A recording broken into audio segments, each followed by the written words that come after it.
दोस्तों, कोई नहीं चाहता कि उसकी दिन की शुरुआत तेज़ दर्द से हो। सब यही चाहते हैं कि दिन की शुरुआत मुस्कुराते हुए हो और पूरा दिन अच्छे से निकले। लेकिन कुछ कंडीशन, कुछ पेन ऐसे होते हैं दोस्तों जो हमें मजबूर करते हैं दिन की शुरुआत दर्द के साथ शुरू करने पे। आज उन्हीं एक कॉमन पेन के बारे में हम बात करने जा रहे हैं जिसको कहते हैं प्लांटर फैशियाटिस।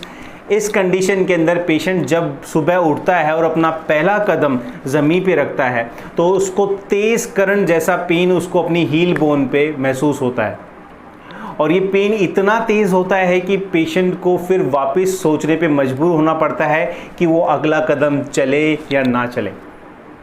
दोस्तों, प्लांटर फैशियाटिस का पेन बहुत ही कॉमन है। बेसिकली फीमेल्स में ये पेन बहुत ज़्यादा पाया गया है। जो लोग रनिंग ज़्यादा करते हैं उन लोगों में भी ये पेन काफ़ी देखा गया है। दोस्तों, प्लांटर फैशियाटिस होता क्या है, चलिए जानते हैं इसके बारे में। दोस्तों, प्लांटर फैशिया एक तरह का उत्तक लिगामेंट होता है जो हमारी एड़ी की हड्डी को हमारी उंगलियों की हड्डियों से जोड़ कर रखता है और ये एक तरह के स्प्रिंग की तरह वर्क करता है। यानी जब भी हम वॉक करते हैं, रनिंग करते हैं, ज़्यादा देर खड़े रहते हैं तो हमारी बॉडी का पूरा लोड हमारे फुट की मसल्स पे और इस फेशिया पे आता है और जब ऐसा होता है तो ये फेशिया स्ट्रेच होता है और रिलैक्स होता है। लेकिन कुछ पेशेंट जो बहुत ज़्यादा ओवरवेटेड होते हैं या फिर कुछ एथलीट जो लॉन्ग डिस्टेंस रनिंग करते हैं वो लगातार ऐसा करने से इस फेशिया को इंजर्ड कर लेते हैं और फिर उनको एड़ी के अंदर की तरफ तेज़ दबाने पे दर्द और सूजन का सामना करना पड़ता है।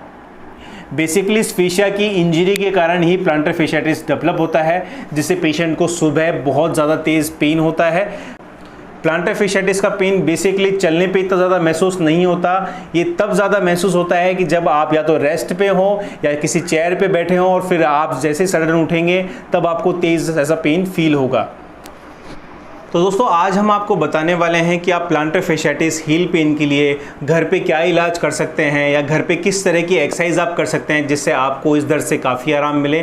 साथ ही कुछ ऐसी एक्सरसाइज हम आपको बताएंगे जो आपको रेगुलर रखनी होगी जिससे आपको ना ही ऐसा पेन वापस कभी डेवलप होगा और साथ ही इस पेन से भी आपको बहुत आराम मिल जाएगा। तो जैसा कि हमने बताया था कि प्लांटर फैशिया की जैसे ही टीयर होता है, कोई इंजरी होती है तो ये फेशिया टाइट होना शुरू हो जाता है और टाइट होने के कारण ही जब हम सुबह उठते हैं तो टाइट फेशिया जैसे ज़मीन को टच करता है वो स्ट्रेच होता है और पेशेंट को बहुत तेज पेन होता है। तो सबसे पहला जो हमारा ट्रीटमेंट है वो यही रहेगा कि हम इस टाइट फेशिया को रिलीज करें, इसको स्ट्रेच करें। तो हमारी पहली टेक्निक ट्रीटमेंट की जो रहेगी वो रहेगा प्लांटर फेशिया रिलीज।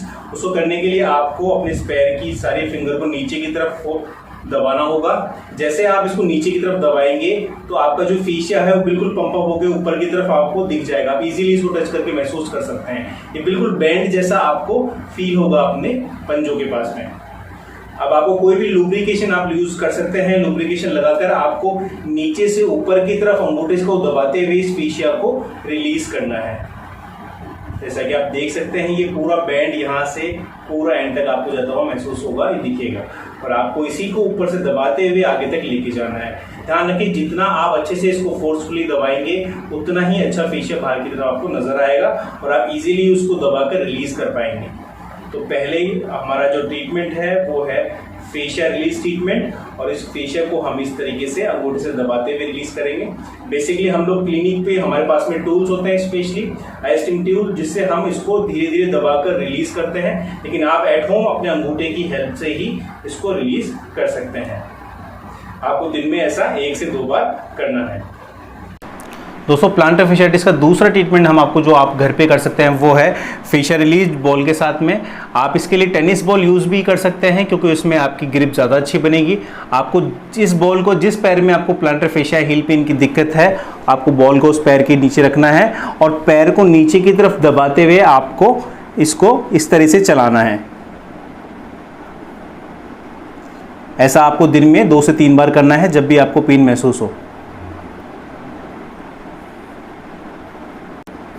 इसमें आप एक वेरिएशन और कर सकते हैं कि आप एक पानी की बोतल को फ्रीज में रखकर उसको पूरा ठंडा कर लें, उसको फ्रीज कर लें, उसको पूरा जमा लें और उस बोतल को भी आप अपने पैर के नीचे रख के रोल कर सकते हैं। उससे भी आपको ठंडक से आराम भी मिलेगा, साथ ही आपका फेशिया भी रिलीज हो जाएगा। दोस्तों, हमारी तीसरी एक्सरसाइज के लिए हमें ज़रूरत है एक छोटे टॉवल की। हम बेसिकली इसके थ्रू हमारे प्लांटर फेशिया को मजबूत करना चाहते हैं और हमारा प्लांटर फेशिया अगर स्ट्रॉन्ग रहेगा तो हमें फिर कभी प्लांटर फैशियाटिस की दिक्कत नहीं होगी। एक्सरसाइज को करने के लिए आपको टॉवल को फर्श पे रखना है और जिस पैर में आपको प्लांटर फैशियाटिस की दिक्कत है उस पैर के आधे हिस्से को टॉवल के ऊपर रखना है। फिर आपको अपने पैर की उंगलियों को चलाते हुए टॉवल को इकट्ठा करना है और फिर वापस पैर की उंगलियों से टॉवल को धक्का मारते हुए बाहर की तरफ भी निकालना है। बेसिकली ये एक्सरसाइज हमारे फुट की इंट्रिंसिक मसल्स को और प्लांटर फेशिया को स्ट्रॉन्ग करने के लिए होती है। अगर आपकी फुट की मसल्स और प्लांटर फेशिया स्ट्रॉन्ग रहेगा तो आपकी बॉडी का जितना भी लोड होगा, चाहे वो रनिंग करने में हो, चाहे आप वो ओवरवेटेड हो, आपकी प्लांटर फेशिया की इंजरी नहीं होगी। इस एक्सरसाइज को आप दिन में 1 से 2 बार कर सकते हैं और अगर इस एक्सरसाइज को करने के बाद में आपको एडी के पास तेज़ दर्द होता है तो उस जगह आप आइस फॉर्मेंटेशन कर सकते हैं, यानी बर्फ़ का सेक उस जगह पे कर सकते हैं। दोस्तों कुछ ज़रूरी बातें जो आपको ध्यान में रखनी है कि अगर आपको हील पेन बहुत ज़्यादा तेज़ है तो आपको ऑर्थोपेडिशियन से या फिर नियर फिजियोथेरेपिस्ट से कंसल्ट करना है, क्योंकि फिजियोथेरेपी कुछ मोडेलिटीज़ जो होती हैं जैसे अल्ट्रासाउंड और लेज़र थेरेपी, ये इतनी एडवांस थेरेपी होती है जो आपके पेन और स्वेलिंग को काफ़ी कम कर देती है। और जब आपका पेन और स्वेलिंग कम हो जाता है उसके बाद आप ये एक्सरसाइज फर्दर कर सकते हैं। दोस्तों घर पे आपको जो भी एक्सरसाइज करें ध्यान रखें कि आपको पेन बहुत ज़्यादा नहीं होना चाहिए। इफ इन केस एक्सरसाइज करने के बाद में अगर आपको पेन ज़्यादा लगता है तो आप आइसिंग यूज़ कर सकते हैं। आइसिंग करने से आपकी स्वेलिंग और इन्फ्लेमेशन काफ़ी कम रहेगा और आप पेन फ्री सारी एक्सरसाइजेस कर पाएंगे। उम्मीद करता हूं दोस्तों आपको हमारा ये वीडियो भी अच्छा लगा होगा। प्लीज़ हमारे चैनल को सब्सक्राइब करें, शेयर करें, लाइक करें, क्योंकि इस वीडियो को बनाने के लिए हमने बहुत मेहनत करी है। उम्मीद करता हूं आप इसे सपोर्ट करेंगे और ऐसे ही हमसे जुड़े रहेंगे। Thank you.